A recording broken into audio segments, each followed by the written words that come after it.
What you're watching is the tale of four giants, the most punishing rainfall events to strike East Central Florida in the modern radar era. Tropical Storm Faye in 2008. Hurricanes Irma, Ian, and Milton. Watch the clock. 3-category hurricanes blaze through Florida in days. Irma in 2017, Ian in 2022, Milton in 2024. Each dumping catastrophic rainfall across the peninsula. Massive swaths of 15, 20, even 25 inches.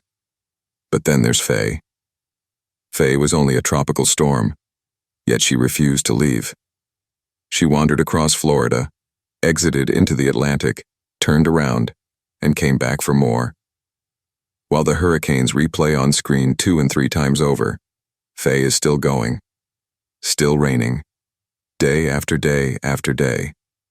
And just when Central Florida thought it was over, one of Faye's lingering outer bands parked itself over western Volusia County and unleashed a deluge that sent closed basin flooding to apocalyptic levels. 27 inches of cumulative rainfall, more than any single hurricane on this stage.